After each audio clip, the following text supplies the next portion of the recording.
मैं पंकज यादव,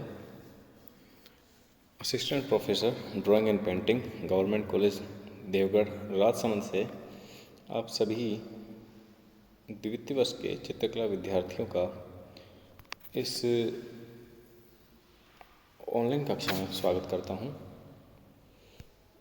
हम जो चैप्टर पढ़ रहे हैं वह मुगल चित्रशैली है और इस चैप्टर में हम मुगल वंश के शासकों द्वारा स्थापित की गई लघु चित्रशैली मुगल चित्रशैली की जानकारी ले रहे हैं। बाबर और हुमायूं के बाद इस चित्रशैली का जो महत्वपूर्ण कड़ी है वह अकबर है। मुगल चित्रशैली की एक खासियत और है कि यह चित्रशैली किसी समय काल में नहीं बंधी, बल्कि इस चित्रशैली का जो विकास और पतन है वह इसके शासकों के समय काल से ही जुड़ा है। अर्थात जब तक जिस शासक की जितनी रुचि रही, जिस प्रकार की उसका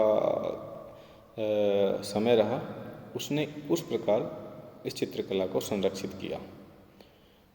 अकबर छोटी ही उम्र में लगभग 13 वर्ष की आयु में ही सिंहासन पर बैठा था 1556 ईस्वी में, और 1605 ईस्वी तक उसने राज किया। और 1556 में से उसने भारत पर अपने आधिपत्य की लड़ाई जारी करी और उस दौरान उसे कई लड़ाइयाँ लड़नी पड़ी। बहुत ही संघर्ष का समय उसने देखा, परंतु फिर भी इस संघर्ष के समय में भी उसने चित्रकला को काफ़ी समय दिया। और उसी के समय मुख्य मुगल चित्रशैली जो है उसकी शुरुआत हुई। अकबर के शासनकाल में शिक्षा, संस्कृति और कला के क्षेत्र में अभूतपूर्व विकास हुआ। अकबर ने बहुत सी चित्रशालाएं स्थापित करी जगह जगह। फतेहपुर सीकरी, आगरा और लाहौर की चित्रशाला का विशेष जिक्र किया जा सकता है। और अकबर की जो चित्रशालाएं थी इसमें हिंदू मुस्लिम दोनों धर्मों के चित्रकार समान रूप से थे, परंतु फिर भी हिंदू धर्म के कलाकार ज़्यादा थे। यहाँ एक चित्र आपके सामने है।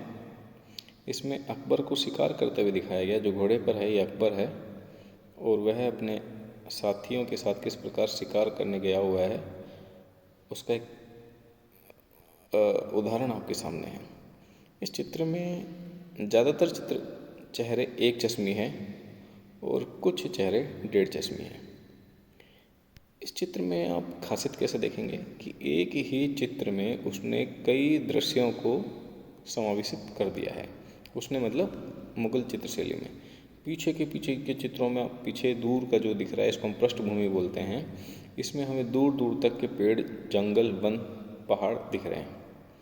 इसके आगे जो मध्य भूमि है उसमें हमें अकबर जो है वो घोड़े पर बैठकर शेर का शिकार करते हुए, शेर का शिकार करते हुए दिख रहा है। और उसके नीचे का जो दूसरा तल है, अग्रभूमि जिसको बोलते हैं, इसमें उसके सैनिक दूसरे सिंह से दो दो हाथ कर रहे हैं। तो मतलब ये चित्रभूमि 3 भागों में बटी हुई है और हर अपने आप में एक इसका अग्रभूमि अपने आप में एक अलग चित्र है, पृष्ठभूमि अलग चित्र है, मुख्य भूमि अलग चित्र है। मतलब सब पूरा बहुत ही शानदार चित्रण इस शैली में होता था और छोटे से चित्र में बहुत अधिक चीज़ें दिखाने का प्रयास इस चित्रशैली में हुआ है। अकबर के कला प्रेम के स्वभाव से पता चलता है कि अकबर जो है बहुत कला प्रेमी था। और इसका पता हमें अबुल फजल नाम का एक कवि हुआ है जिसने आईने अकबरी पुस्तक लिखी है, उससे हमें ये बातें पता चलती हैं। उसने अपने दरबार में बड़े बड़े कलाकारों को आश्रय मतलब स्थान, उचित अर्थ मतलब कि धन और उचित सम्मान प्रदान किया था। इसके कारण, इन सब चीज़ों के कारण उसके दरबार में अच्छे अच्छे विद्वान कलाकार थे। आपने अकबर के नवरत्नों का नाम तो सुना ही होगा। उसमें तानसेन का भी आपने नाम सुना होगा। तानसेन संगीतकार था, अबुल फजल कवि था। इसी प्रकार और भी अन्य चित्रकारों को वह सम्मान देता रहता था। वह चित्रकारों को मनसबदारी बनाता था, मनसबदार बना देता था। मनसबदार का मतलब होता है कि उन्हें एक अलग ओहदा मिलता था, जिसमें उन्हें एक कोई क्षेत्र दे दिया जाता था, उन्हें छोटी सी सेना रखने का अधिकार दे दिया जाता था।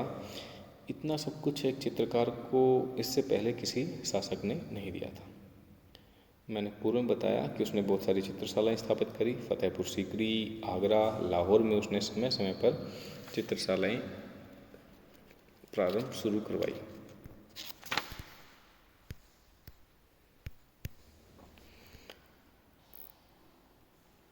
उसके प्रमुख चित्रकारों में दशवंत, बसावन, केशव, सांवल, हरवंश, जगन्नाथ, खेमकरण, फारूक, मीर सैयद अली और अब्दुल सिराजी आदि थे।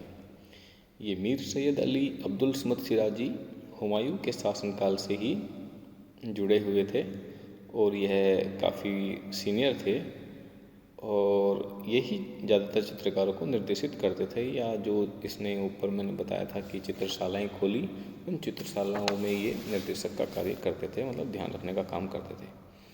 इन दोनों के ही नेतृत्व में अन्य चित्रकार चित्र बनाना सीखते थे या तरह तरह के ग्रंथों को चित्रित करते थे।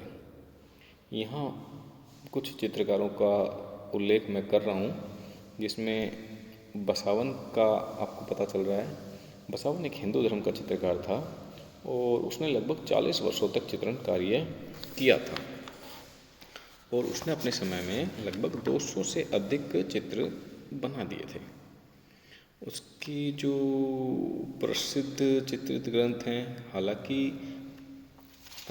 मुगल चित्रशैली में कोई एक चित्रकार पूरा चित्रण नहीं बनाता था।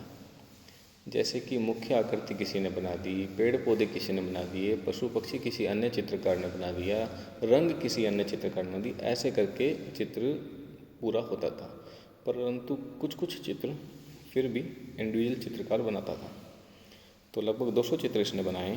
उसने रज्मनामा, द्राबनामा, अकबरनामा आदि ग्रंथों में उसने ये बनाए हुए चित्र मिल जाते हैं।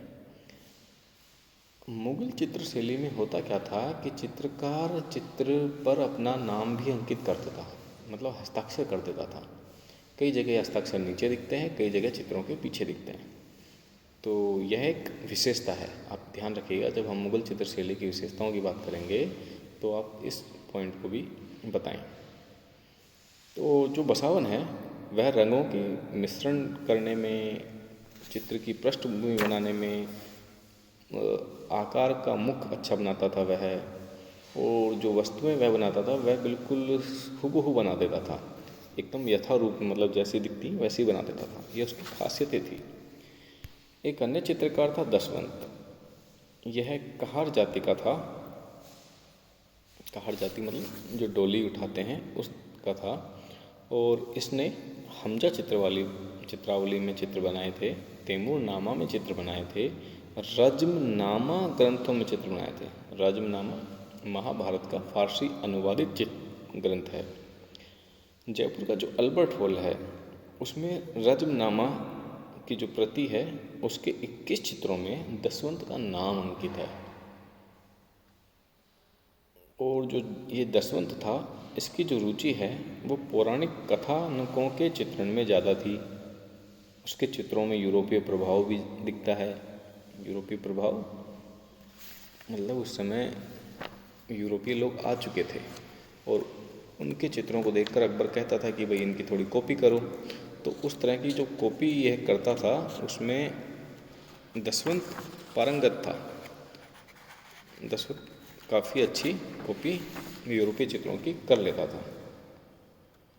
जैसे कि फतेहपुर सीकरी का एक उल्लेख आता है कि ईसाई जो पादरी थे उनकी प्रार्थना के लिए गिरजाघर बनाया गया था, जिसमें कुछ ईसाई धर्म के चित्र भी बने हुए थे।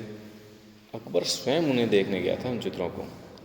और दशवंत ने उनकी अनुकृति करने का विशेष कार्य किया। अकबर ने दशवंत को ही वह कार्य दिया था यूरोपीय चित्रों की नकल बनाने का। मीर सैयद अली, इसका उपनाम जुदाई था। हमजा चित्रवाली का निर्देशन जो है अब्दुल समद से पहले यही किया करते थे। फारसी चित्रशैली का भारतीय चित्रशैली में बदलाव में इनका योगदान प्रमुख रहा है। मतलब कि ईरानी चित्रशैली जो है वह उसमें जो भारतीयता के गुण आए, उन गुणों को समावेशित करने का मुख्य कार्य मीर सैयद अली ने किया था। ख्वाजा अब्दुल समद सिराजी, यह भी काबुल से आया था जहांगीर के समय में ही, और यह पास में अब्दुल समद सिराजी का ही बनाया गया एक चित्र है। नीचे उर्दू भाषा में या फारसी ईरानी भाषा में कुछ उसका हस्ताक्षर भी अंकित है। यह चित्र कौन सी चीज़ से लिया गया है? यह अमीर हमजा से लिया गया है। तो जो ख्वाजा अब्दुल समद सिराजी है, इसकी चित्रशैली बहुत ही कोमल थी, बहुत ही सॉफ्टनेस दिखती थी इसके चित्रों में। रंग भी सॉफ्ट थे, कोमल थे, ज़्यादा चटक रंग इसने इस्तेमाल नहीं किए, इसलिए इसे सीरी कलम की उपाधि दी गई थी। तैमूर नामा के अनुसार इसी ने बालक अकबर को चित्रकला की शिक्षा दी थी। तैमूर नामा एक उस समय का ग्रंथ है अकबर के कालीन का, उसमें ये बात लिखी है। अब्दुल समद जो है अपनी सुलिपि के कारण बहुत विख्यात था। मतलब अच्छा लिखता था, अच्छी राइटिंग करता था, अच्छे ग्रंथों में उसने काफ़ी काम किया था। और लिखने की जो शिकस्त शैली होती है उसका यह नामी लिपिकार था। हमजा चित्रावली जो है, जिसका मैं आगे जिक्र करूँगा, उस हमजा चित्रवाली के लेखन में इसने 50 चित्रकारों का निर्देशन किया था। वो बहुत ज़्यादा थे, उसमें 1400 चित्र हैं लगभग अमीर हमजा में नामक ग्रंथ में। उन 1400 चित्रों को लगभग 50 चित्रकार ने मिलकर बनाया था और उनका निर्देशन यही कर रहा था, उन्हीं को ये गाइड कर रहा था कि क्या बनाना है, क्या नहीं बनाना है, कैसे बनाना है। और यह उसी अमीर हमजा का एक इसके हाथ से बना हुआ एक चित्र है। यह कोई अमीर हमजा थे, उनके साहसिक कारनामों के चित्र हैं। ये पानी में तैरते दिख रहा है। इसमें एक चश्मी चेहरे दिख रहे हैं और 1.5 चश्मी चेहरे भी दिख रहे हैं। मतलब एक आँख और आधी आँख दिखाई दे रही है। और इसमें भी वही है, नीचे से लेकर अगर भूमि में, पृष्ठभूमि में काफ़ी लंबा प्राकृतिक दृश्य दिखाने की कोशिश की है। काफ़ी कुछ एक ही चित्र में बताने की प्रयास हुआ है। धन्यवाद।